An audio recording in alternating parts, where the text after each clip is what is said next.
Start with a quote real quick from one of the wisest men. Not really. When I was a child, I talked like a child. I thought like a child. I reasoned like a child. When I became a man, I put the ways of childhood behind me. The Apostle Paul, 1 Corinthians 13:11. I love using that because really we're actually going to be diving into this text. But we once believed in a lot of these mythologies, or at least I know I did. And today, that's not going to be the issue. The issue really comes down to, did Jesus exist at all historically? And so, no further ado, we have our guest. We have John Gleason from Godless Engineer and Kamil Gregor from Cam and Cam YouTube channel. It's all in the description. I will hex you if you don't go subscribe and hit that bell and listen to what these guys have to say. So thank you guys for joining me. Can I hear you? Thank you. Thank you for having me or us. Thanks. Yeah, I just figure I'd go ahead and introduce you guys, if you will, real quick. I wanted to let everyone know we're going to do a 12-minute opening statement from each of these guys. Kamil has taken the side that most probably there was a historical figure called Jesus sometime in the 1st century that this mythology built off of. And the opposite is that it's not really opposite, but nonetheless, it's mythicism. The idea that most probably, it's minimal mythicism, that there probably wasn't a Jesus and that it's probably some form of a celestial figure, a different explanation than it being a human guy on the ground in the 1st century. And so I have to read this real quick because Kamil, I'm going to let John introduce himself because he knows more than just I have his plug on the YouTube and such. But Kamil he studies ancient history and Greek philology at the Charles University in Prague, and is a host of the podcast Anteportas. Am I saying that correct? Podcast Anteportas, yeah. Anteportas, okay. And Cam YouTube channel, and he owns a lot of books. We had to add that. There's a lot of knowledge there, right? So, John, introduce yourself if you don't mind, brother, and let everybody know what they don't know already. Well, I'm John Gleason. I run the Godless Engineer YouTube channel. I became a mythicist after I started investigating what evidence we do have for a historical Jesus. And I came out of that journey not being convinced that Jesus actually existed in history. And I've only learned, much more since then. So, you can find all of that information on whether or not Jesus existed in my app called Crestus. I have it in the app stores. It's on Apple and Android. You can go there. It does cost a little bit of money, but yes, thank you, Kamil.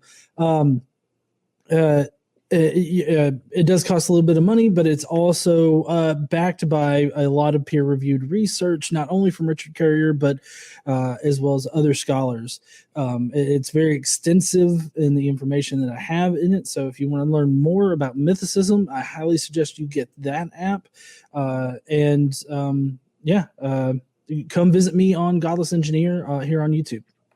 Thank you for that introduction. Guys, I guess who would like to go first? And then I'm going to back out when you guys, this is how it's going to work. 12-minute intro from one of you guys, 12-minute intro from the other. We're not going to do this as a formality, back and forth, intro this, intro that, a rebuttal here, rebuttal there. Open conversation after this 12-minute intro so our audience can ask questions. You guys, of course, super chats are always favored, and thanks for helping grow the channel. If you guys have a question to our panel, the people that are here debating, feel free to ask it, and we will get to Q&A, and we'll have a good time trying to discuss the matters and the issues between these ideas. I'm going to shut up. Ladies and gentlemen, go ahead. Which one of you guys want to start first? Do you want to go first, John? Well, I figured since you're in the affirmative that he did exist, it probably would be best for you to go makes first. sense. Okay, cool. So let me start. So thanks for organizing the debate. I think it's going to be really fun. First of all, I'm an atheist, so I obviously don't think that Jesus was a divine being or had any supernatural powers or was raised from the dead. So my position is not faith-based, it's just based. Instead, I will be arguing for so-called minimal historicity, which is just the idea that there was a religious leader named Jesus living in the 1st century Palestine, who, if we had a time machine, we could actually go talk to. He acquired some following during his life. Then he was arrested and executed, and some of his followers became convinced that he was an agent of God and continued to worship him even after his death. I'm not super confident about it. I would put my epistemic credence only at about 70%. Plus or minus 20% to give you some kind of confidence interval, right? Which means that on good days, I'm pretty agnostic about it. But then on bad days, I would be at about 90%, which is actually very high when we talk about ancient, history 2000 years removed. So why do I have that position? Well, there are two components of estimating a historical hypothesis, the prior probability and the expectedness of the evidence. So when it comes to the prior probability of Jesus' existence, I think it's very high. First of all, a guy existing 2000 years ago is not anything extraordinary, right? And we have a lot of examples of people like that, specifically in 1st century Palestine, and really almost no examples of people like that who are invented. And now you might think, okay, what about his supernatural powers? Surely the myths that are associated with him lower the prior, right?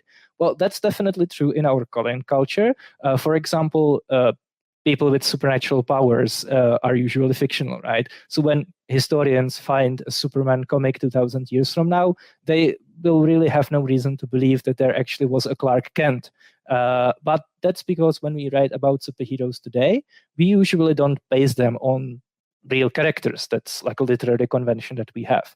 But interestingly enough, and not many people know about this, but this convention is actually not true about antiquity. There is a large number of ancient figures with fantastical stories. Many of them are pretty similar to Jesus. For example, there are people who were believed to be incarnations of pre-existing beings like Romulus or Pythagoras. They were conceived by divine beings like Heracles or Plato. They performed amazing miracles like Asclepius or Vespasian. They returned from the dead like Theseus or Miltiades. They ascended to heaven to live among the gods like Oedipus or Julius Caesar. And they were worshipped as divine beings like Dionysus or Apollonius of Tyana.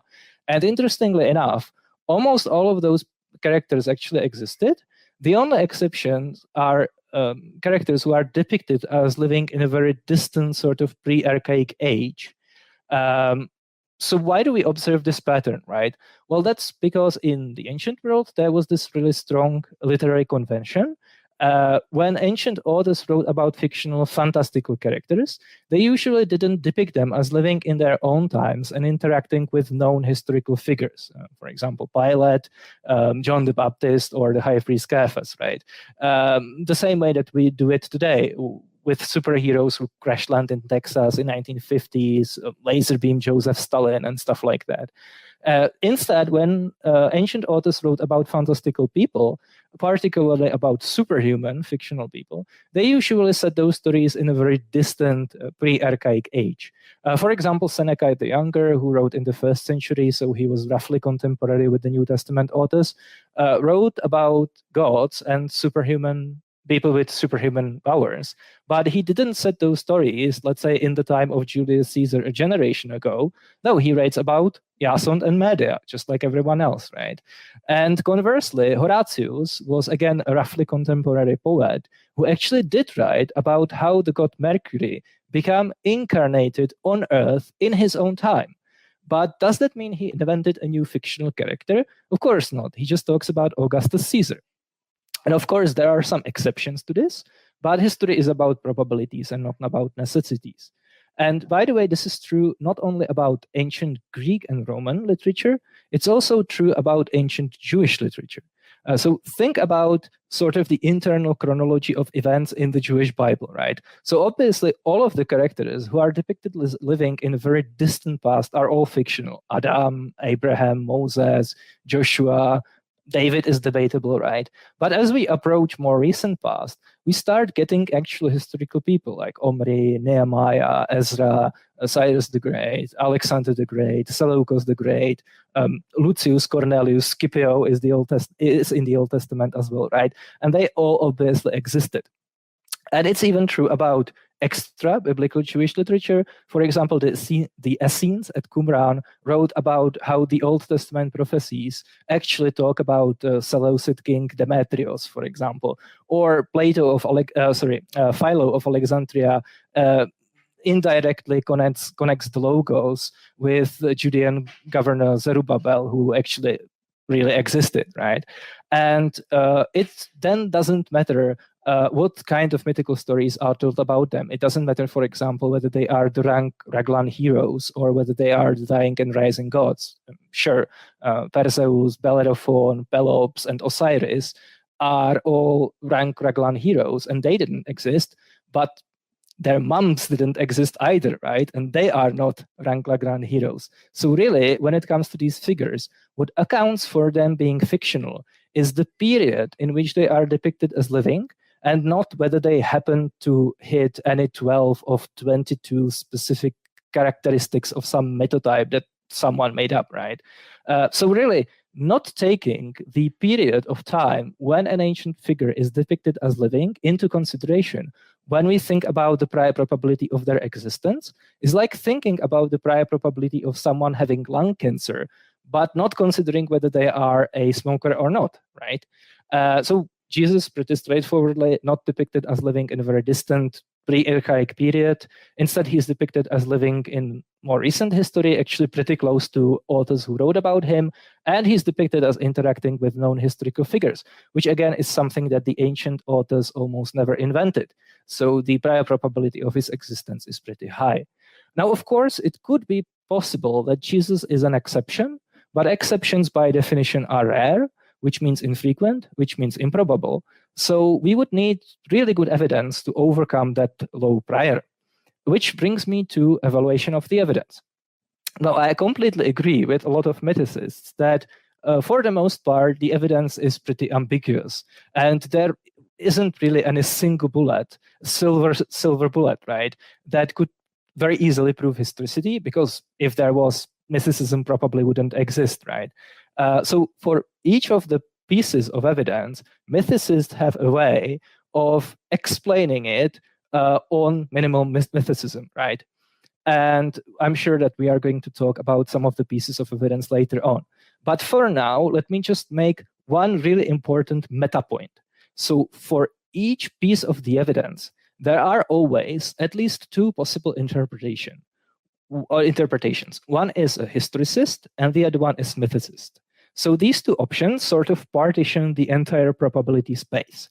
And usually, although not always, either interpretation could be true and historicity is still fine. But only one of them must be true, and the other one must be false for mythicism to be true. I'll give you an example. The famous James, the brother of the Lord passage, right? So either Paul means biological kinship or he means fictive kinship. Obviously, we can't go back in time to ask him, so we don't know. But I, as a historicist, I'm fine with either option, because even if Paul wants to say that he met just some random Christian named James, that doesn't in any way rule out that Jesus existed. But for a myth, only one of these two options must absolutely be true, and the other one must absolutely be false. Because if Paul wants to say that he met Jesus' biological brother, well, then that rules out mythicism, right? So historicity is usually okay with the entire probability space, but mythicism is okay with only some of it, which means its probability shrinks proportionally to the portion of the probability space that must be true for mythicism to still be true, right? And the problem is that there are many, many pieces of evidence which are like that. And obviously, probabilities multiply. So to reiterate, mythicism requires much more things to be true about the world things that we ultimately can't investigate because they happened 2,000 years ago. But I don't need all of them to be true. I just need any one of them, right? And let's just say that even though we will never know for sure, I'm more confident that I happen to be right at least once than I'm confident that a mythicist is right every single time about all of the different passages, sources, interpolations, right?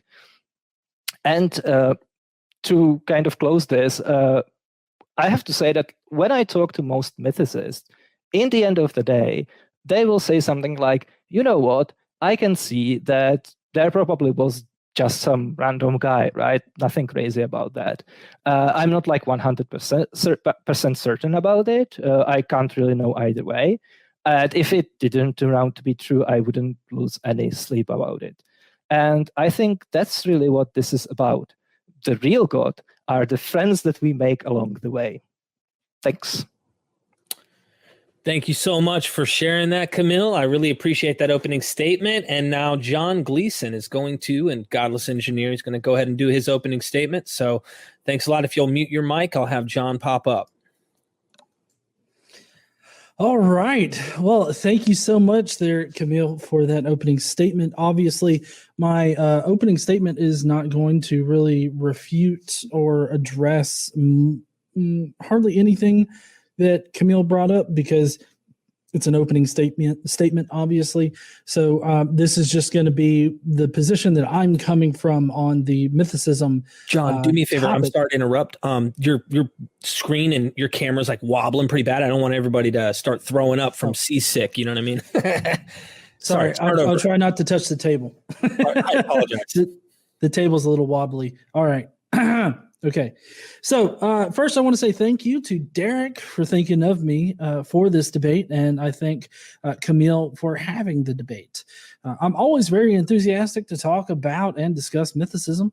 Mythicism is the hypothesis that Jesus did not actually exist in history.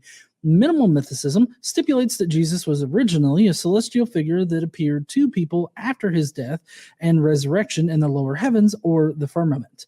There is a lot of evidential support for this hypothesis. This hypothesis also seems to be the most parsimonious explanation for what we find in early Christianity. So let's start with prior to the rise of Christianity. Since Christianity originally started as a Jewish sect, it's important to understand that there were no standard set of Jewish beliefs. There was a vast landscape of different sects that existed in the first century. Their ideas about their own religion differed widely at times, and this is proven by Carrier, James Charlesworth, Petra Pacomi, Eric Gruen, J. Andrew Overman, Robert McLennan, Margaret Williams, Morton Smith, Alan Siegel, and Hames Charlesworth. One of these examples would be the Essenes, as revealed by the Dead Sea Scrolls. The Essenes rejected the temple and understood the laws of Moses in completely different ways than the rest of Judaism. We also know through Philo of Alexandria that there was syncretization going on with Hellenistic ideas and the Jewish religion. In doing this, Philo's logos, an archangel figure in Jewish lore, is described exactly as the figure we would know as Jesus Christ. Philo describes this archangel as being named Jesus, the firstborn son of God, God's agent of creation, his celestial high priest, and who is involved with cleansing the world of sin. Philo of Alexandria, using Zechariah 6:11 through 13 for this archangel logos figure, shows that there were groups of Jews that were searching the scriptures for indications of who and what this Messiah Redeemer figure was supposed to be. We also have pre-Christian Jewish traditions of the scriptures contained in the Talmud. These traditions would include an interpretation of Isaiah 53 as speaking about the Messiah, a dying and rising Christ, son of Joseph, quoting Zechariah 12:10, and this Christ figure would be pierced to death.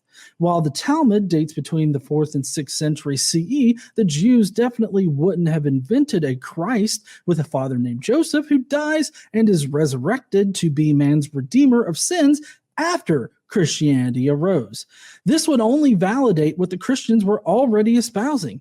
If it did arise after Christianity arose, we should expect some argument against what the Christians were claiming, but we don't find that. So at this point, we have some Jews in the Jewish community that were obviously expecting a suffering, disgraced, and dying Christ figure named Jesus who would resurrect from the dead and absolve mankind of all their sin. This is the great Redeemer described throughout the Jewish scriptures. The book of Daniel actually lays out a timeline that would eventually culminate in the early 30s AD with the coming of the same Messiah figure. Now we cue Paul and his Christ figure. Paul was a diaspora Jew who was writing in the 50s CE and merging his Jewish ideas with pagan philosophy, literature, and mystery cults. Exactly as Philo had done. Paul, as well as Philo, wrote in Greek, which was only taught in pagan schools and thus would make it highly unlikely that Paul and his theology wouldn't be influenced by pagan traditions. Paul's Christ figure was only ever experienced through visions or hallucinations and by reading the scriptures, namely Galatians 1:11 through 16, Romans 10:14 through 17, 1 Corinthians 9:1, 1 Corinthians 15:3 through 15:3 through 15, Romans 16:25 and 26. The same scriptures that we just discussed as describing Jesus Christ that Paul knows. Apparently, I didn't finish that sentence. The same scriptures that we just discussed as describing this Jesus Christ that Paul knows ends up being the exact description that Philo gives of his Jesus archangel.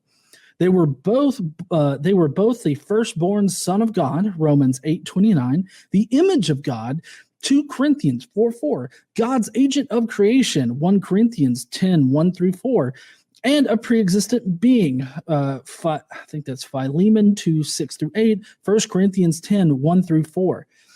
Now, Hebrews, while not written by Paul, but at the generally same time as Paul was writing, describes Jesus as God's high priest and the supreme angel of all the angels. That would be Hebrews 1 and 8. It's incredibly impossible that Paul and Philo would have independently come up with the exact same Christ figure. We see both sets of these ideas, Philo's and Paul's, culminating together after the 1st century with Justin Martyr in his first apology. He ends up calling Jesus both the Logos and the firstborn Son of God. Now, if it's true that there was a diverse set of Jewish beliefs in the 1st century and more than one group had ideas about this Savior figure, then we should expect to find multiple different messiahs arising around the same time. We find exactly that. These Savior figures went by many names, including Messiah, Son of Man, the Righteous One, the Elect, or Chosen One. The Jews, including Paul and Philo, were reading the scriptures and pulling out different ideas about this Messiah figure. One of these Messiah interpretations was a conquering military Messiah. We know this because of Josephus describing the Egyptian Messiah who approached Jerusalem with his army from the Mount of Olives, which is how scripture foretells it. But he was defeated. It is very plausible that the failure of a historically existing Messiah delivering the Jews to a supposed military victory, that failure swayed some of the Jews to a more spiritual celestial Messiah interpretations that had already won this eternal victory and provided salvation. The death and resurrection that Paul had experienced was told by Jesus through his hallucinations or visions most probably happened in the firmament or the lower heavens. The Ascension of Isaiah is a 1st century Christian work that explicitly states that this is what happened. The Ascension was later redacted to include a pocket gospel that places events on earth. However, the earliest redaction of this document does not include this portion. Jesus' death and resurrection in the celestial realm of the firmament would also match what was being taught in other pagan religions of the time, like the Isis and Osiris cults. If Jesus had really existed, why would they have needed to infer further information about him? Why couldn't they just refer to what Jesus actually said or did? Why did they have to use scripture to infer information about him? Why is it so important that to Paul that he clearly separate himself from any historical source? He could have referenced the disciples at some point, but he never indicates anyone as being a disciple of Jesus, only an apostle. Apostles were those that had a vision of this Messiah figure and had been revealed the quote unquote truth through the scriptures. So this covers basically my thought process on why Jesus probably didn't exist. I'm not saying that I'm 100% certain or anything like that. I'm just saying that with all of the background information about what the Jewish Christian landscape looked like in the first century, it's very plausible that they inferred all of the information that we now know about Jesus from the scriptures. And I feel like I have connected that idea with reality by the fact that Philo of Alexandria clearly lays out his logos figure and describes him exactly like Paul ends up describing Jesus Christ. And in the Talmud, actually, there is this Messiah figure that is read from the Isaiah 53 passage. And with the fact that this is most likely a pre-Christian tradition in Judaism, it only helps to solidify my position more that the Jewish people were expecting a suffering and dying, disgraced Messiah figure to resurrect and absolve humankind of their sins. And this eventually propagated to the point where earthly tales were told of him through euhemerization, where these tales were constructed as if to give some credence to the religion. Of course, this happened at a time when any possible eyewitnesses would have been dying off. There was also somewhat of a dark age happening at that point. So we don't really have a lot of information about the differing sects, but we do get glimpses into the fact that those sects that claimed that Jesus was a celestial figure were indeed there, like 2 Peter. 2 Peter says that the Christians didn't believe in cleverly devised myths about Jesus, but that they actually experienced him. The only reason why they would have to fabricate an experience with a historically existing Jesus is if they didn't have any real historical information about this Jesus person and he was just a celestial figure. So this all culminates with the fact that Paul, our earliest person to even write about Jesus, never references any kind of historical information about Jesus, but only conveys information that he received through visions and read in scriptures, which is completely parsimonious with what we understand about Jews in the first century reading the scriptures in order to get information about this Messiah figure. So I don't know how under time I am, but I do believe that's all that I have. That's perfectly fine. We had a minute left. Thank you both, gentlemen, for the opening statement. That went really well. I really appreciate it. You guys who've been listening to Myth Vision for a long time and all the scholars, I think you can wrap your head around the differences here, but I want to allow for you guys to have like a cross-examination discussion. This isn't going to be formal. It's not going to be organized where, Kamil, you must do this. And then, I want you guys to have an open discussion back and forth. Fair warning, John is on vacation. So he's dealing, he usually has his hookup, his setup, but I really do appreciate that. I wanted to say both of your opening statements were really well on defining both sides of the story. And we will get to Q&A in just a bit, ladies and gentlemen. So get your questions ready. You want to super chat them and let me see them? Definitely do that. If not, at me at Myth Vision, but save them for later because I can't scroll up after a certain while. It gets too congested. So with that being said, whoever wants to cross-examine whoever first and just start the conversation back and forth. If I have to jump in, I will, but I'm going to back out to allow you guys both to have the screen.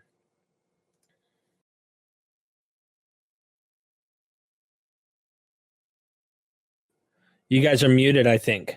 Both of you. We're both muted. No, I just wanted to say go first because I started with the opening. But by the way, I agreed with like 99% of what you said, so I don't know what we are going to be talking about. Well, I mean, I feel like there's obviously points of contention. I don't know. I mean, we could start with what you think is the best evidence to suggest that Jesus did exist in history. Maybe not necessarily cover what we covered in our opening statements, which I do have some notes on your opening statement. But if you I don't know if you maybe wanted to start. If you don't have anything to start with me, I could. I guess. Yeah, I think that's a pretty good question, right? So as I mentioned, I don't think there is like a super silver bullet. So there isn't anything that cuts like directly one way where you can just pull the passage and there you go, right? So this is what sometimes people imagine. They imagine that like mythicists have never heard about Josephus or something like that, right? The brother of the Lord. So that's obviously not true, right? But seems to me pretty obvious that like in order to account for like all of these bits and pieces here and there, like mythicism, it's no longer like minimal mythicism. It becomes this super elaborate Rube Goldberg machine where like all the knobs must be tweaked in just one like super specific way. And if only one of the knobs happen to tweak differently, then the whole thing falls apart, right? Well, there are a number of passages in Paul where, it's pretty ambiguous usually, right? But again, like I only need to be right once, and you have to be basically right with your explanation every single time. Because if Paul just happens to mention Jesus once and clearly like places him on earth, then there goes mythicism. Or actually, maybe would be. Yeah, sorry, go ahead. Well, I mean, I was just going to point out all you're doing is describing how mythicism is falsifiable. And the only thing that I can think of is that that's the mark of a good hypothesis. I mean, if it is falsifiable, then it is a good hypothesis, because you literally only have to pull out like one piece of evidence that definitely refutes mythicism and you've destroyed it. So if mythicism is false, then you should be able to give me that one piece of evidence that ultimately disregards it. Yeah, that's I've noticed that this is like very often how people approach it. They think that if there isn't any like single piece of evidence that clearly proves the case, then am I able to come up with an explanation for all of the pieces of evidence that is consistent with mythicism? Yes. No, therefore, it's reasonable for me to believe to be a mythicist, right? But that's not. I'm so sorry, Kamil. Kamil, I could have sworn, maybe I just misunderstood, but I could have sworn you just went through an entire explanation of how you only need to be right once. Are you now claiming that it's somehow bad that you only need to be right once? No, I think that's actually great, right? No, I'm just describing the thought process, right? But like, so it seems to be the case that like mythicists usually approach it this way. Is there any like silver bullet that would clearly show very easily that Jesus existed? No. Am I able to come up with an explanation of all of the different pieces of evidence in question that's consistent with mythicism? Yes. Therefore, it's reasonable to be a mythicist, right? But what I'm saying is that, like, if we think about it in terms of betting odds, right? Like, if I roll a large number of dice at the same time, it's better for me to bet that, let's say, number 4 is going to come up at least once. Then it's better for me to bet that it's never going to come up, right? Even though it's just one number out of 6. And that's what I'm saying, right? So for mythicism to be true, you would have to be correct about every single thing that I throw at you. But the point is that more often than not, I can clearly accept even the mythicist interpretation of the evidence, and I'm still fine. It's not going to undercut the idea that Jesus existed, right? How does that differ from any other historical person or event? Really? In what way? Well, I mean, like, for instance, Caesar crossing the Rubicon. In order for us to know that actually happened, every single piece of evidence that it did happen has to be correct. I'm not really, I guess I'm just not exactly seeing the difference between the mythicist hypothesis and like any other hypothesis about any other person or event in history. Yeah, sure. That's actually a great example, right? So obviously the methodology is the same every single time, right? So there are two components, the prior probability and the expectedness of the evidence. And for something like Caesar crossing the Rubicon, the prior probability is high, right? Like a general marching from the Gauls to Italy pretty much would have to go through the river Rubicon, right? And then the expectedness of the evidence is like massively in favor of that actually happening, right? Because it has to do with like the nature of the sources and what followed from that passive, like particular move and stuff like that, right? Like if Caesar didn't cross the Rubicon, but instead went to, I don't know, Britain instead, it would be very difficult to explain how, all of the subsequent events unfolded if he wasn't in Rome and like interact with other figures and stuff like that. So it's exactly the same, And as I mentioned, like even if all of the pieces of evidence are on balance pretty ambiguous, where, like either mythicism, like it's consistent with mythicism and it's also consistent with minimal historicity, then there you have the high prior probability, right? So it's reasonable to believe there probably was just some guy named Jesus, just in virtue of it being pretty intrinsically probable, and the fact that he was mythicized later doesn't really change that. So as far as like Christianity goes, it's not just there was some Messiah or not Messiah, but some guy named Jesus that claimed to be the Messiah. It's a very specific, it's somewhat of a specific definition of a guy, because obviously there were Jesuses at the time. I mean, regularly the Talmud is brought out as proving that Jesus existed in history, because in the Talmud they have the one Jesus that was killed, but he was killed under King Jannaeus, which is 100 years prior to Christianity. And yeah, that's actually not what it says. It's true. No, that's exactly what it says, and that is that is the majority scholarship on the Jesus in the Talmud. There is a passage which places Jesus during the reign of Alexander Janus, but he doesn't die in that passage. There's a different passage in the Talmud where Jesus which died. Is the same Jesus. Sure, but like that specific passage, right? So there are at least two passages, right? One describes when Jesus died, and the other one describes when he supposedly lived. And yeah, I absolutely agree. I actually have like a really awesome quote about the Talmud, right? It's from Jacob Neusner, Talmud as a historical source, right? So far as history claims exactly to spell out events that happened at a particular time and place, the Talmud and the rest of the rabbinic tradition are of late antiquity do not serve. They do not supply reliable historical information about once upon a time. Rabbinic documentation contains stories about things that allegedly took place, which we cannot validate or invalidate.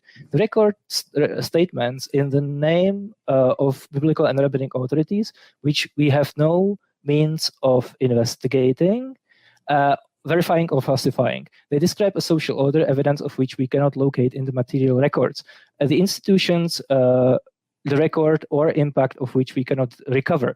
The stories the rabbinical canon preserved were not told by contemporaries, eyewitnesses to what is told. Stenographers did not bear witness to what was said, and the chain of tradition of those stories generally commences with the earliest documentary testimony, long after the events were portrayed. And the manuscript evidence of the documentation hardly wins any confidence, right? So pretty damning, right, for the Talmud. But historians still think that the various rabbis mentioned in the Talmud actually existed. They just don't think we get very much reliable information about what they did and said, which is definitely true about Jesus as well, right? So sure, in the Talmud, in one passage, Jesus is depicted as being a disciple of one very famous rabbi who gets into conflict, and Jesus is basically humiliated. But I think that expectedness of us having that, even if Jesus actually existed in the first century, is about as high as expectedness of us having it on mythicism, because Talmud is just all over the place, and clearly the people who put the tradition together had no interest about preserving historical veracity, right? Like, so hold on. Yeah. So sorry. My point was that generally that is given by historicists as a piece of evidence that shows that Jesus existed in history. Yeah, if someone tries to argue that Jesus existed because he's depicted in the Talmud, you should slap him in the face. Yeah, I mean, I don't think I'm gonna assault him, but that was just all my point was that some people point to that. You're not debating Jonathan McLavchie. I'm sorry. You'll have to do better. Yeah.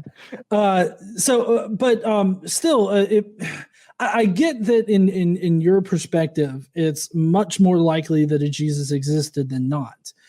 But what I'm specifically asking you is that, what evidence sways you, I guess, toward, like, as you said in your opening, on your worst days, you're more like 90% certain. On those worst days, what are the most convincing pieces of evidence to you? And not just the speculative, he had to have existed. Sure. I see what you're trying to get at. No, yeah, okay. Mm-hmm. Okay, let's get serious, right? So, okay, let's just pick one, right? And by the way, for the audience, notice that we are going to have two interpretations. One is going to be historicist, and the other one is going to be mythicist. Now, I am actually fine with both, but I think John is not going to be. He will only have to stick with one, because the other one would actually rule out mythicism, right? So we can go, for example, to 1 Thessalonians 2, 14 to 16. I actually am convinced that there's a partial interpolation. So I think what's authentic is this: for you, brothers and sisters, became imitators of the churches of God in Jesus Christ that are in Judea. For you suffered the same things from your own companions as they did from the Jews, who killed both the Lord Jesus and the prophets and drove us out. And then what's interpolated is they displeased God and opposed everyone by hindering us from speaking to the Gentiles so that they may be saved. And then the rest of verse 16, right? I think there are basically two alternatives. There is the hypothesis of partial interpolation and full interpolation. Obviously, full interpolation needs much more text to be interpolated, so it's intrinsically much less probable. I actually need only about half of the text to be interpolated, so the prior probability of my hypothesis is about 2 times higher. And then there are roughly 5 major arguments for the idea that the passage was interpolated. 3 of those arguments I'm completely covered, because they talk about the same passage that I also think is interpolated. And the other 2 arguments are in favor of the passage that I think is authentic being interpolated. And I think in that case, those 2 arguments cumulatively don't nearly point towards the entire passage being interpolated enough to overtake that prior, essentially. So yeah, in which case Paul mentions Jesus being killed by the Jews, so that's case closed, right? But we obviously don't know how the text looked like 2,000 years ago. We can't travel back in time, right? So this isn't like a silver bullet. But this is what sometimes gets me, like on Wednesdays, to 90%. So Kamil, how do you explain the very un-Pauline nature of that particular? Because I don't know if I just didn't hear, but you're talking about 1 Thessalonians, right? Yeah, sorry, 1 Thessalonians 2:14. Sorry, 1 Thessalonians. Yeah, 1 Thessalonians. There's a lot of un-Pauline things about that particular passage. So, I mean, I'm just kind of curious how do you fit that into the idea that it's not fully like at least the part, because you do accept the one part being interpolated, but the other part about the Jews killing Jesus, that part being interpolated, because that seems to be a very un-Pauline thing for him to say. What is? Sorry? Well, Paul blaming the Jews for killing Jesus. Well, he doesn't blame them. He just says they killed him, right? So on historicity, he's just reporting what happened. And I definitely agree. Well, yeah, but that's what I'm saying. Yeah, Sorry. I definitely agree that the anti-Semitic language is very unlike Paul. That's what I think it was interpolated, right? Well, Like no, Paul it's clearly not just that it's unlike Paul, though, there, Camille, because this is only ever found in this one particular part of Paul, ever in all of Paul's work. Earlier in your introduction, you talked about there being exceptions and how they're improbable. Wouldn't that make this particular section highly improbable that he would have written it? Yeah, I think I have a problem with that methodology. It's essentially saying Paul can't be talking about historical Jesus here because he isn't talking about historical Jesus elsewhere, right? But like you can apply no. I'm not every single time, you know. No, And then I'm not talking. Yeah. No, I'm not talking about that. I'm talking about the anti-Semitic language. Like the entire content of that of the sections that are said to be interpolated, which there's massive support for this in the scholarly community. By the way, just for anybody that's watching, there's a lot of support for interpolation of this entire part.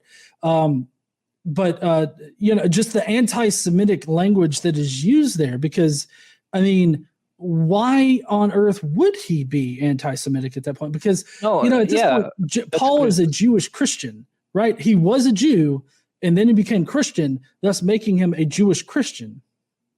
Mm-hmm. No, definitely the anti-Semitic part Paul never said, right? He clearly think that Jews were saved or are able to be saved, right? So he didn't think that they are going to be damned. And actually, I think that one of the very good pieces of evidence for thinking that the passage was interpolated is it seems to be suggesting that the temple was already destroyed, right? Because it says, but God's wrath has overtaken them at last. So what could that mean? Well, probably the destruction of the temple, right? But we can establish that Paul wrote before then, right? Very probably. Even though I don't support the tradition about when and where Paul died. I think that's pretty historically unreliable. So I can imagine that Paul probably survived the destruction of the temple. But yeah, the anti-Semitic stuff is totally out. But the partial interpolation doesn't have that anti-Semitic stuff, right? What Paul is talking about says he's actually talking to Thessalonians, and he wants to say, look, you have to start imitating the churches in Judea. Why? They are good moral exemplar. And why they are moral exemplar? Well, because they happened to be, just now, as I'm writing, persecuted by the Jews. And they are handling it very well. So you should be like them. So on the historical hypothesis, what was going on, right? So Paul mentioned, they are being oppressed essentially by the Jews who killed Jesus and the prophets and throw us out, right? So I don't see how this is unexpected on historicity. Well, it would be unexpected because it's very antithetical to everything that Paul taught about the Jews being saved by God. I mean, in Romans 3, in Romans 9 and 10 and Romans 15, Paul talks about the Gentile Christian. Paul is trying to dissuade Gentile Christians from their hostility towards Jews and explain God's plan for them. And then at other points, Paul even talks about how God forgave the Jews even after killing former prophets. So I guess I just don't understand why this one particular shift in placing this blame on them as far as killing Jesus. Well, because that's what actually happened, right? Again, in verse 16, I think when supposedly Paul says, "Thus they have constantly been filling up the measure of their sins." Well, that's something that Paul would never write, right? That's clearly anti-Semitic, and that's clearly contrary to his view on Jews, right? But him saying, "Look, to the Thessalonians, start imitating the churches of God who are being persecuted by the Jews, who, as you all know, also killed Jesus." I don't see any reason why Paul couldn't have wrote that. And I will even give you that. I can give you that, on balance, that part being authentic is at least somewhat unexpected on historicity, but I don't think that's enough. It points to I don't think it points to it being interpolated as well. nearly enough to overcome the fairly low prior of any given passage in the Pauline letters being interpolations, right? If I could have John respond Like, yeah, to that quickly, you might have some. Yeah, I was going to say have John some respond case to that. there. Let's move to push it forward into a new section. Let's say you give it to him, Kamil, and let's see what else happens into further, because we don't want to run out of time only on First Thessalonians. Yeah, that's a good point. So let me maybe ask a question. So if Paul mentioned Pilate, would that disprove mythicism? I mean, I think that it definitely would sway in the favor of historicity, but I really think that it kind of depends on the context, because it's pretty obvious, like through Josephus, that Pilate was very prominent to the Jewish people. Being that he was a ruler in that region. So, I mean, I think it would depend on. Okay, yeah. So if Paul mentioned Jesus being crucified by Pilate, would that disprove mythicism? Yeah, I kind of think that really kind of goes against like your whole argument for 1 Thessalonians. Not to drudge that back up, but it kind of seems disjointed with the 1 Thessalonians argument that you have. But I think that if you had a verse, an authentic verse written by Paul, where Paul says Pilate crucified Jesus, I would think that would weigh heavily against mythicism. Do you think that would make mythicism more probably false than true? I mean, I'm not really sure. Again, I hate playing the speculation game, because we don't have a verse from Paul where it's I'm just asking, like, what would falsify mythicism? So would that falsify mythicism? Oh, well, I mean, Paul, for one thing, Paul being the first one and really the only independent one to write about Jesus, if he had mentioned something to connect him to an earthly existence, I would say that would weigh heavily against mythicism, depending on the context of it.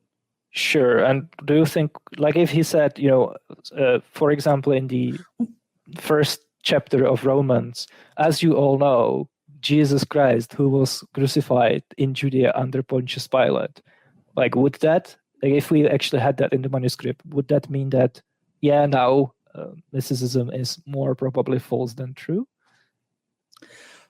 I mean, yeah, again, depending on the context, because, there's a lot of interpolations that have happened in the Bible, as we had just discussed one. I think depending on the context of it, I think that it definitely could be like the falsifying attribute, something that actually links Jesus to a historical existence here on earth from Paul would be really good evidence against mythicism. If we could somehow rule out interpolation, I don't know how we would do it, but let's say that we have like a way how. Yeah. Well, that's what I'm saying. An authentic reference from Paul somehow placing Jesus here on earth, I think would be a really good piece of evidence that would make him historical. But I'm kind of curious, because I felt like in your opening statement, you presented an unfalsifiable narrative for historicity. So, I mean, what is your falsifiability criteria? Well, I mean, you would just have to get the prior probability low enough, right? And there you go. Easy peasy. Well, no. I would. Before you, I get a problem with that, though, Cam. Yeah, sorry. Before you go on, I just wanted to ask a follow-up question, because I don't really understand why Paul mentioning Pilate would disprove mythicism, right? Because you have to remember that under minimal mythicism, there is the idea that there were essentially two levels of initiation in the mystery religion that was Christianity, right? So the people who were in the first circle, they were told the allegorized version of the story, where Jesus actually walks around on earth and like interacts with historical people, right? Like, that's why the Gospels were written. Like, the Gospel authors on mythicism didn't actually believe in the historical Jesus, right? They just created this like allegorical version. But then if you became initiated and you actually became like a part of the core, like the inner circle in the cult, then you were actually revealed this like cosmic truth that no, actually Jesus didn't die on earth. He died like in lower heavens, right, or under the firmament. So yeah, I think even if we found a letter of Paul where he talks about Joseph, Mary, Pilate, I don't think that would disprove mythicism, because you could always say, well, Paul is just writing to the uninitiated Christians. So of course he can't just spill the cosmic truth, right? But then it makes me wonder, like, what falsifies mythicism though, right? Like, for example, can you give me... Hold on. Can we handle that real quick? So why do you think that apostles, which you understand that I'm assuming that you understand that apostles would be those that personally receive visions of Jesus, right? Well, that's what Paul says. I don't know what like Cephas would say, or Peter. Okay, well, I mean, as far as we can know from the actual information that we have, that's what an apostle is. Yeah, I think Paul is saying that. I think Paul is saying that for like a clear, like very obvious reason, right? Because he wasn't actually a disciple of Jesus. So of course he's going to say, well, the reason, like the way how you became an apostle is not by following Jesus when he was alive. Because if he said that, that would immediately take away his authority, right? Like he needs to say, what makes someone an apostle is receiving revelations from Jesus, because anyone can claim that. But I mean, him. Paul never at all indicates that you didn't have to, walk with Jesus. Like he never talks about anybody either not walking with Jesus or walking with Jesus. Exactly, because if he did, he would just massively shoot himself on the foot, right? He doesn't want his audience to think about there being disciples who actually knew Jesus on earth, because if his audience members realized that, they would start wondering what those disciples say about what Jesus said when he was on earth, right? And they would realize that Paul is actually feeding them his own theological innovation. Like Paul wants you to think about Jesus as this like being that communicates from heaven through revelations, because he didn't have any actual like discipleship, right? He can't point to that. He has to point to revelation. I'm sorry, I got to push back against this, because the only message that mattered to the apostles in general was the message that Paul received through visions of Jesus Christ. So well, I mean, Paul says. That's what Paul says. Like you would absolutely expect in him to do exactly what he does on historicity, right? He wasn't a disciple, so of course he wants to. Sorry? See, this is what I'm talking about. You're presenting an unfalsifiable narrative on your end. Everything that we actually have information for seems to be expected on historicity. That makes your hypothesis unfalsifiable. And to push back against you saying that, Paul mentioning Pilate would not disprove mythicism, I specified the context in which it was being mentioned in would definitely factor into it. But you're assuming that Paul, the one who's an apostle who was accepted amongst the other apostles, at least as far as we can tell, was somehow not initiated into the highest rings of the religion at the time. I find that to be very improbable. I'm not necessarily saying that he wasn't initiated, right? I'm just saying that, first of all, he wouldn't reveal the cosmic truth in his letters, right? And second of all, of course, it's in his best interest to depict apostleship as being directly linked to revelation. And it's in his best interest never to talk about what Jesus actually did and said on earth, and about people who actually were his disciples, right? He never says, by the way, Cephas was Jesus's earthly disciple, right? Because then he would be drawing the attention of his audience towards the fact that his own version of the gospel is actually his own theological innovation, and it's not based in. Sorry? But it wasn't. Sure, it was. Like that's the whole. In Galatians, hold on. In Galatians 2, he goes and he confers with the other apostles, and he finds that his gospel, his message that he's teaching, is no different than the ones that they're teaching. So how can it be his personal theology that he's teaching, but his personal theology is also the theology of all of the other apostles? Okay, where did Paul get the idea that you don't have to follow the Torah in order to be a Christian? Did he get it from other men, or did he get it, as he would say, from the revelation? I mean, I'm not exactly sure on that point, but I mean, I would think that any information that he claimed to be from Jesus, he would have only gotten it from a vision of Jesus. Well, there you go. So it was like it came from his head eventually, right? Well, so there you I go. mean, it did. Hold on. I mean, it did, but again, in Galatians 2, which is this is the only historical account that we have of anything happening around the 50s AD. In Galatians 2, he met with other apostles. He confirmed the message that he was teaching, which would have been the entire message that he was teaching, was the same that the other apostles are also teaching. Yeah, well, I think what actually happened is that they achieved some kind of political consensus where and Paul basically says this explicitly, they essentially split the Christendom, right? And Peter was the apostle for the circumcised. So Peter, and by extension, the Jerusalem church, would proselytize to the Jews, and they would still follow the Jewish law, right? But what was confirmed is that it's okay for Paul to keep going around converting Gentiles, and they don't have to follow the law. Like, this is what was agreed. And interestingly enough, apparently this agreement didn't really work. Like, not everyone was on board with it, because first you have the rebuke of Cephas in Antioch, right, in Galatians 1:6-8. But then also that, like, the entire reason why the letter to the Galatians was written is because Paul is angry at Galatians, because they were actually listening to someone else who came to them, someone who preached a different gospel than Paul, and they actually listened to them, right? So, and he's chastising them very clearly and very strongly. And then the rest of the letter is essentially explaining exactly the parts that he innovated to nail home, to drive home the points that were in this disagreement, right? And also, I think a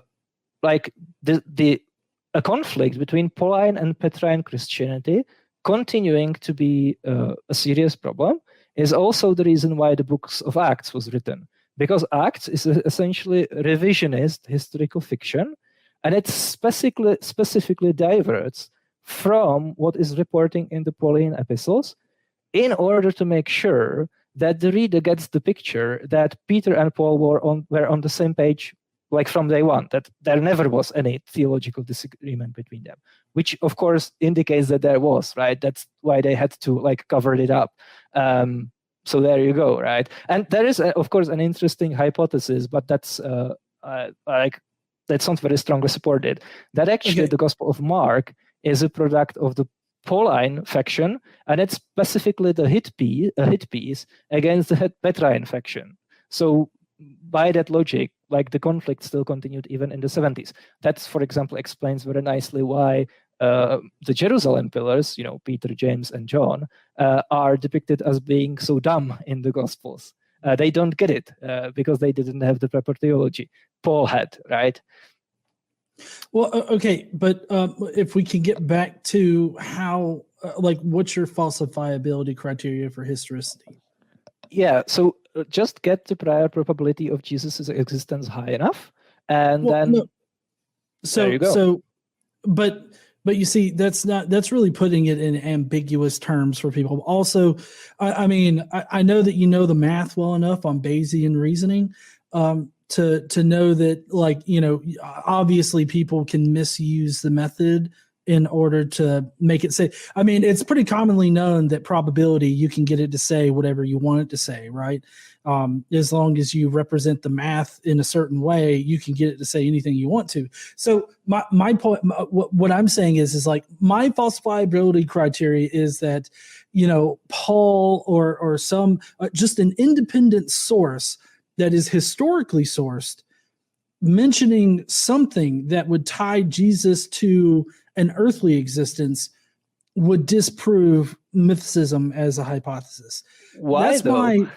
my I think that you could still make it consistent with mythicism, no problem, right? Just say they are retelling the allegorical earthly version. Kamil, I'm so sorry to stop you in the middle of this. Why are you taking what I'm saying and then telling me I'm wrong about what I'm saying, and that what you are saying is actually correct about my own position? Because I know mythicism better than you, maybe. I don't know. Like, just to think about it, right? Can we calm down with the condescension, please? Sorry, Karen. No, seriously though. Like, what I'm pointing out is that for the particular pieces of evidence that you mentioned, the internal structure of mythicism is such that they are still explicable on mythicism, right? Like, even if we had an authentic passage in Paul mentioning Jesus being crucified under Pilate, you can still very easily explain it with mythicism, right? Maybe to illustrate the point, right? Who do you think was the earliest Christian that we know of who actually believed in a historical Jesus? So he bought into the Gospels. And why do you think that? Well, I mean, it would have to be. So, I mean, I don't know. I mean, we're just. I mean, this is all like getting on to speculation. You're asking me to speculate who the first one was. I could say historical Jesus. Well, I could say any number of the church fathers that actually believe that Jesus was a historical figure. The fact is that at that point, being in the 2nd century, I mean, it wouldn't be any issue for Christians to believe that Jesus was a historical figure. I don't understand the point of this questioning. Right now. Well, so here's the point, right? So, for example, was Polycarp a historicist, right? Well, he quotes the Gospels, he talks about Jesus on earth, right? So does that establish that he was a historicist? Well, no, because you can always say he's just talking about the allegorical version of the myth, right? Ignatius, the same. Papias, the same. Justin Martyr, right? So it seems to me that every time there is something in the Christian literature that seems to point in the direction of there being historical Jesus, you can just say this is the allegorical version of the real cosmic truth. And every time you find something that seems to indicate that Christians, at least some, originally believed that Jesus didn't exist, that's great evidence for mythicism, right? Like Justin Martyr in the Dialogue of Trypho supposedly alludes to mythicism, so that counts as evidence for mythicism, apparently, right? But him, I think, obviously thinking that Jesus actually existed, can still, under mythicism, be explained as him just alluding to the cosmic version of the myth. Like, you can always play that card, right? Yeah, well, see, here's how I feel like your argument pretty much culminates to, is that I'm sitting here saying that mythicism is falsifiable, and then you're rewriting what I'm saying into something that makes it unfalsifiable, while you yourself refuse to give any kind of real falsifiability criteria. Okay, yeah, okay. Okay, cool. So what would specifically make me believe that it's more likely that Jesus didn't exist than that he did is if we actually look through the primary sources and they found out that it was like super common for ancient authors to invent fictional characters who have like all kinds of crazy supernatural powers, like they were incarnations of gods, they were conceived by gods, they work miracles, they were raised from the dead, whatever, right? And they actually placed them in like, a generation ago, basically in their own time, and then have them interact with, governors and high priests who we can establish independently actually existed. Like, if it was really common, if, for example, if the situation in the ancient literature was comparable, I just want to say, like, really quickly. So if the situation in the ancient literature, when it comes to this kind of pattern of like literary development, was comparable to, for example, superheroes today, then I would say Jesus is probably just another invented figure, right? Like 2,000 years from now, when the historians dig up Superman, and they will already know that Spider-Man didn't exist, and Batman didn't exist, and Wonder Woman didn't exist, they will have no reason to think that there actually was Clark Kent, right? But actually, in the ancient sources, it's exactly the opposite. Okay, listen. All right. So I want you to put yourself in the shoes of Paul, right? Mm-hmm. Put yourself in the shoes of Paul. Oh, so sorry. My Android wants to answer my question before I can ask it. Put yourself in the position of Paul and ask yourself, who did Paul claim Jesus interacted with on earth, like in an earthly way? Can you name one single person that Paul says Jesus interacted with? Well, I mean, he probably interacted with his brothers, right? Well, no. See, I specifically asked you to name one person that Paul indicates as Jesus interacting with him. That's a really good question. I don't think there is any passage like that. Right. There's not. Because for Paul, in all of his writings that you can look at, he only ever indicates Jesus as being this celestial figure, which, mind you, was a physical place. The celestial realm was, I think that we agree on that the celestial realm was a physical place. And we have first century documentation of Christians believing that Jesus descended through all the different layers of heaven, shedding his godlike abilities and powers, and becoming this physical person in the celestial realm, being crucified by Satan and his demons in the firmament, and then resurrecting back up to the higher levels of heaven. I mean, the ascension of Isaiah is the one that I'm referencing here, which I'm sure that you've got something to explain away about that. But the fact is that there were first century records of this exact thing being taught by Christians, or at least maybe not being taught, but being believed by a group of Christians.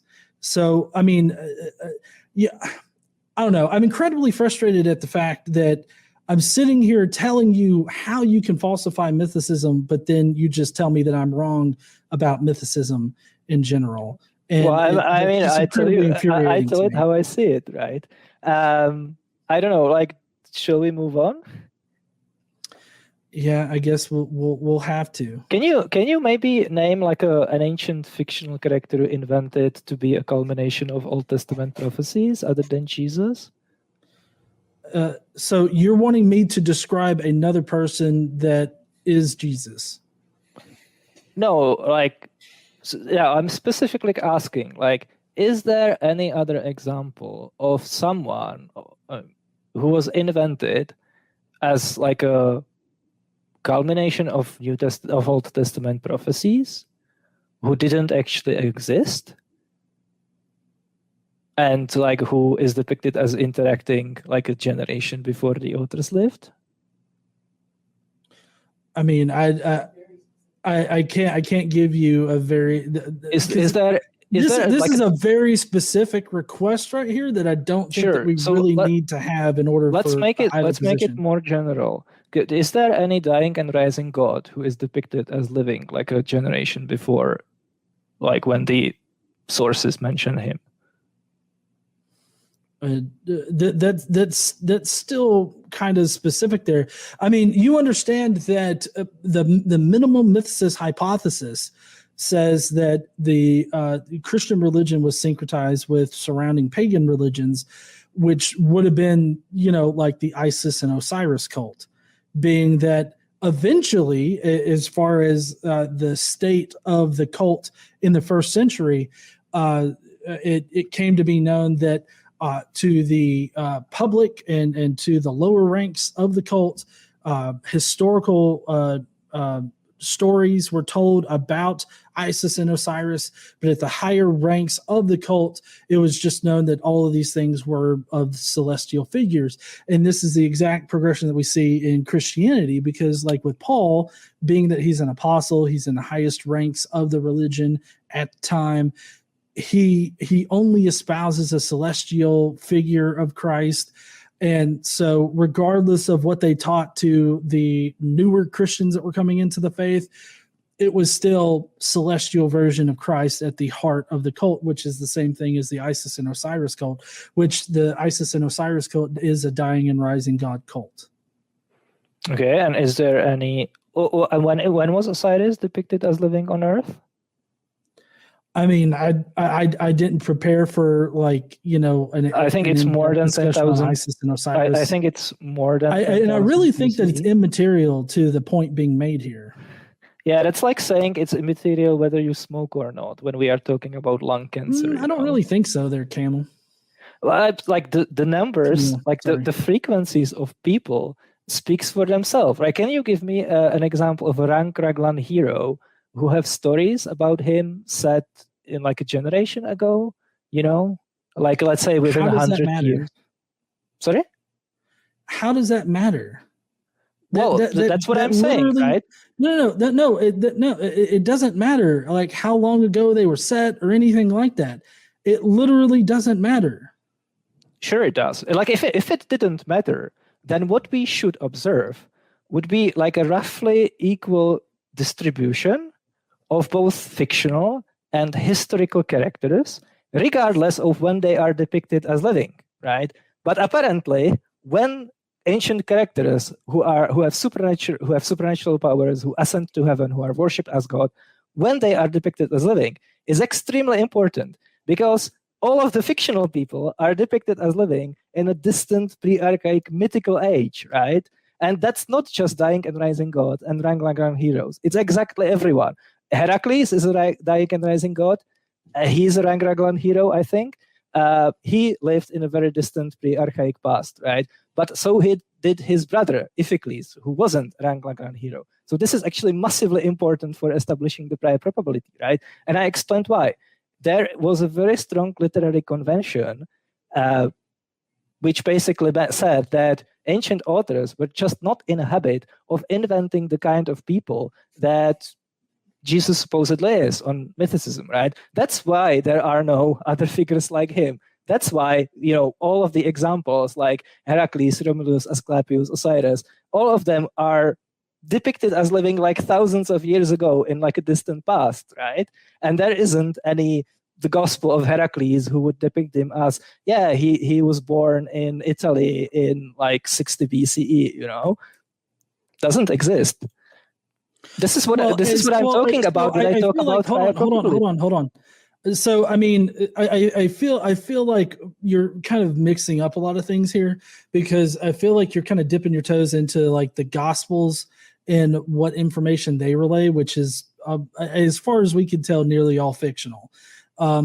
So I feel like you're dipping into the Gospels and mixing it up with Paul and his figure, because Paul's figure of Jesus actually pre-existed the existence of the universe. So if you're looking for a celestial figure that was dated way back into the past, I think pre-existing the universe being created is pretty far back into the past. Now, if you want to go to the Gospels, I think that we can both agree that none of them are really indicative of something that happened here on Earth, but maybe I'm wrong about that. Maybe you think that some of the things captured in it, Mark actually existed or happened. Yeah, so there's going to be the same dynamic as there is with the Pauline epistles, right? So if we take out all of the like supernatural stuff, then we have all kinds of mundane claims, like Jesus came from Nazareth, he proclaimed the coming kingdom of God, he was believed to be the Messiah, he criticized the Pharisees, he was an exorcist, he intentionally associated with people who were considered unclean, he was baptized by John the Baptist, he came to Jerusalem during the Passover, he broke bread at night, you know, with disciples the night before he was handed over. He was betrayed by Judas. He was tried by the Sanhedrin Council, handed over to Pilate, crucified by the Romans.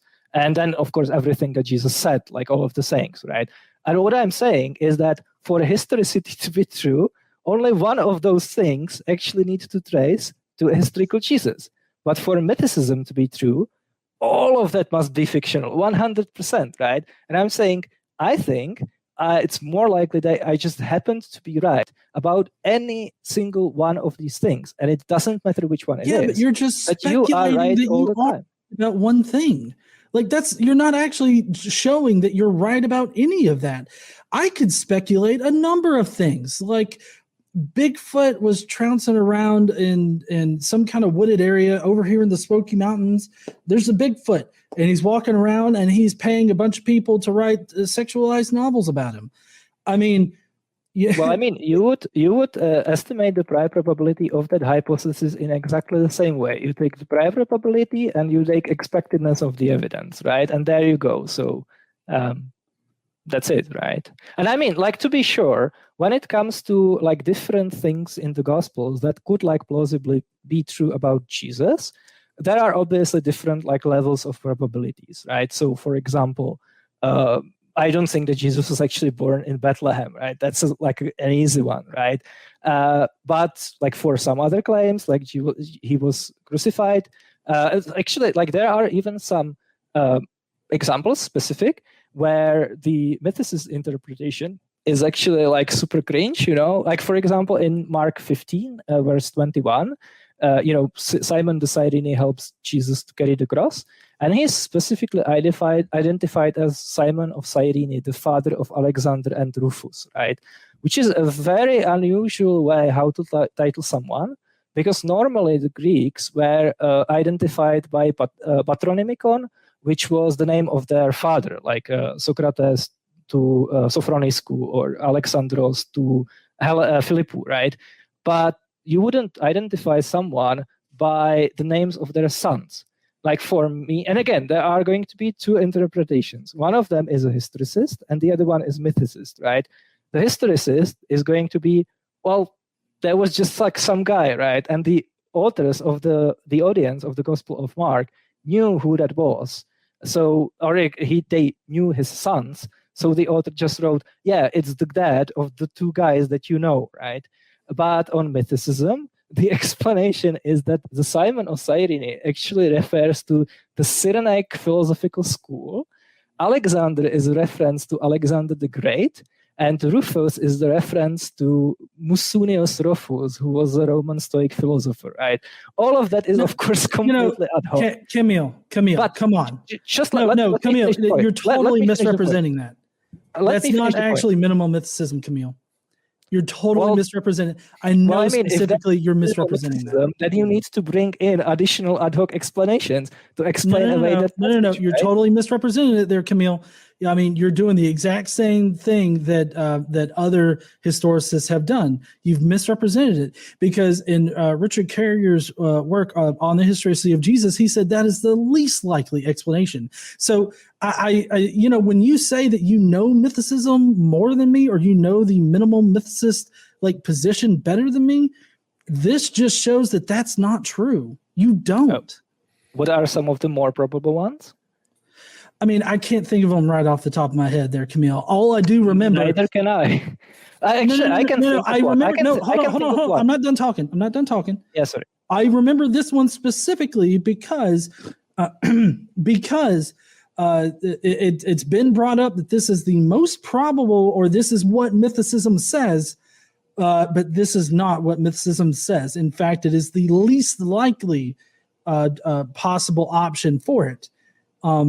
So, I mean, I'm not going to get into an area that I haven't thoroughly researched and I don't remember right off the top of my head. I mean, I could look into it and I could get back to you. Gentlemen. So if I may, Camille, yeah. if I may, yeah. We've had quite a lot back and forth. You guys, I appreciate you guys and your demeanor. I know things got a little hot here and there, and I like that. That's good, and that's needed. I mean, when is Godless engineer not involved and things don't get hot, right? Or at least somewhat. Look, you guys, seriously, I love this. I have so many questions myself, but this isn't my questions. This is going to be the audience. So I think we need to get into Q&A if that's okay with you guys. Okay, sure. All right, John, did you want to finish off? Because I know that Camille had a lot of talk there. Did you want to end with a quick statement before we get into Q&A about your position and what you think, and then we'll just go to Q&A? Well, okay. So ultimately, I feel like mythicism is very much falsifiable, regardless of what Camille thinks about mythicism. And I still have yet to hear about like a real tangible falsifiability criteria from Camille about historicity. I tried to get to that, but all I got was kind of an ambiguous lower the prior probability of it and you'll disprove it kind of thing, which that doesn't make it all that tangible. to me, at least, I guess. So, Okay. well, Hey, look, you guys Camille. disagree. Well, look, I know you're going to continue to That's just disagree. based on reasoning. I don't know what to tell you. But we're never going to stop, guys. We're never going to stop. If Paul actually wrote that Jesus was crucified in the lower heaven, I know that like the early church was never preserved a passage like that. But if he actually found like a papyrus in the sands of Egypt, right, that said like Paul actually wrote, I think that Jesus never existed on earth, then I think, like historicity would be more probably false than true, right? Or Peter even better. Okay, so I would basically just reiterate what I was just talking about, right? So it's important that we are not defending Jesus of faith. We are defending just the idea that there was a guy, he got killed, people were excited, happens all the time, right? And again, like I'm not super 100%, or I'm not 99.9996% confident about it, right? I'm just much less within the range of what I think is super like reasonable when we are talking about events that are 2000 years gone, right? And again, like when we evaluate hypotheses, there are two components, prior probability and expectedness. Prior probability is super low, right? And then I think the evidence is mostly ambiguous. There isn't any silver bullet. But the point is that essentially John needs to get his particular interpretation of the evidence right every single time. And if he is wrong only once about an interpretation of a Pauline passage or some like mundane detail about Jesus's life in the Gospels, then mythicism is gone. It's toast, right? But that's not the case for me, right?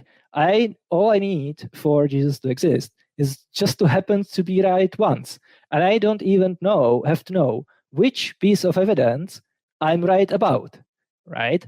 And let's just say that I'm more confident, even though we'll never know for sure because we don't have time machine, I'm more confident that I happen to be right at least once, then I'm confident that a mythicist is right every single time about so many different passages, sources, and so on. And we were talking a lot about evidence. So again, just I want to reiterate, there isn't like a single bullet in favor of mythicism or a single bullet in favor of historicity, but that usually isn't a problem in ancient, when we do ancient history, right? Like there are all kinds of figures, for example, who are first mentioned in Suidas. That's a Byzantine encyclopedia from the 10th century, which means that they are actually first attested in ancient sources about 1,000 years, in some cases much more, than they supposedly lived, right? And we don't normally doubt that they existed, even though the evidence is actually really shitty. Like imagine if Jesus was first mentioned not, 50 years after he supposedly lived, but actually 1,000 years after he supposedly lived. That would be really bad evidence, right? But actually, like there are all kinds of ancient figures that are in a much worse situation, and historians still have no problem thinking that they probably existed. They were just some guy, right? And really the only exception, and this is what I was trying to hit hard today, what's really, really important when you think about how probable it is that someone existed specifically in ancient Greek, Jewish, and Roman literature is when he is depicted as living, right? Because all of the dying and rising gods, all of the rank Raglan heroes, and all of people like this, they are universally, I would say almost, depicted as living in like this extremely distant sort of pre-archaic age where the world is not really clearly established and all kinds of amazing things can happen, right? But that's not the case for Jesus. I think if mysticism was true and Jesus didn't exist, then we wouldn't have, for example, 4 Gospels, right?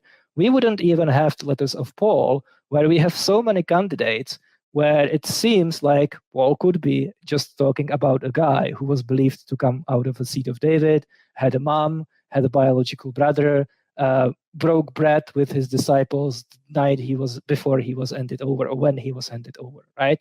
I think we would just have different versions of myths that would either place Jesus in a very distant past, or we would have basically 4 different versions of ascension of Isaiah, right? Which means someone would forge an account in the name of some patriarch or some New Testament prophet, Old Testament prophet, and there would be a divine being or just the word of God that would tell the people the innovation that actually God sent an angel to be killed to atone for the sins of Israel.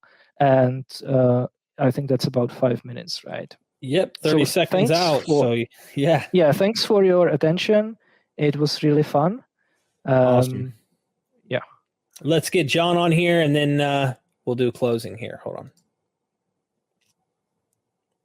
Go ahead, John. You're on, brother. Well, I really appreciate Kamil coming on here to have this discussion or debate with me. I really appreciate Derek for thinking of me for this debate. Ultimately, I just don't see the evidence that places Jesus in history, maybe not solidly places him in history, but just makes it more likely than not. I don't see the evidence out there that suggests that. I think that the prior probabilities that have been discussed in this debate, while somewhat seem to be a bit speculative as far as what the exact probabilities would be, I think that the way that Carrier does it, being that he argues, the upper and lower bounds of it, and coming to the conclusion that historicity is I think a 33% chance of being true. I feel like he definitely accounts for a wide range of different possibilities and still comes out on the side of, overwhelmingly not being a real person. And in this debate, I didn't really hear a good falsifiability criteria. I feel like I provided a very tangible falsifiability criteria, being that you would just need a reference, an independent reference that solidly placed Jesus as existing and living on earth, rather than only referencing him as a celestial figure in all of the unambiguous verses and uninterpolated verses. I feel like, requiring that does mean that it only takes one piece of evidence to disprove mythicism, but also the fact that mythicism is parsimonious with the evidence that we currently have is not a knock against it. It's really kind of mind-blowing to come into this debate and have parsimony be used as a negative against mythicism. Normally, the claim is that mythicism is not parsimonious with the evidence that we have. But it seems like in this debate, parsimony is actually a negative, in that, if mythicism can explain like all of these things that we can find, that means it's unfalsifiable, which it's not. I like I said, I still didn't hear a tangible, criteria for falsifiability on historicity. The main thing that I heard in this debate was just that, everything that mythicism can explain, historicity can explain as well, which I would think that there being no authentic references to Jesus, existing here on earth would be a very much a knock against the idea that he was a historical person. I would not that it solidly disproves it. That's not at all what we're asking here. No mythicist is asking for a 99.9996% certainty that Jesus didn't exist or did exist. We're not asking for that. What we're asking for is evidence that sways that sways everything in the historicist direction, that makes it more likely than not that Jesus existed. That's what we require. And the fact that Kamil's hypothesis here doesn't really have a tangible way to falsify it is very troublesome to me as far as a historical hypothesis goes. So ultimately, I'm unconvinced. I remain unconvinced by this debate. I'm not sure if anybody here was convinced by Kamil or myself, But I just want to implore everybody to either get my app, the Crestus app, which is reasonably priced considering all of the different books that you'd have to buy in order to get the same information. But if you're not going to buy my app, go directly for the books. I know Carrier just recently put out a book called Jesus from Outer Space, where in a very pop level way, he has laid out the mythicist hypothesis, and you can go and read it for yourself. I didn't bring it with me, but it looks like it's a pretty short read, especially compared to On the Historicity of Jesus. But just read the hypothesis for yourself. Read the minimal hypothesis case and make the decision for yourself. I know that plenty of you are going to be not persuaded, no matter how much evidence can be brought your way, but just, reading the actual information and coming to your own conclusion is all that I ever expect out of anybody. And just to reiterate, I'm really, really glad Kamil had the discussion and debate with me. And thank you so much, Derek, for allowing me to come on to the Myth Vision podcast channel yet again. And I can't wait for the next debate. Dude, you guys are awesome. Here's that book he's talking about, ladies and gentlemen. Obviously, Dr. Richard Carrier wrote this book. He made it more for general public, if you will. And there's newer material in there that wasn't in On the Historicity. Dr. Price told me he enjoyed this one. He had never read On the Historicity. How can Dr. Robert M. Price, being a mythicist, not have read OHJ?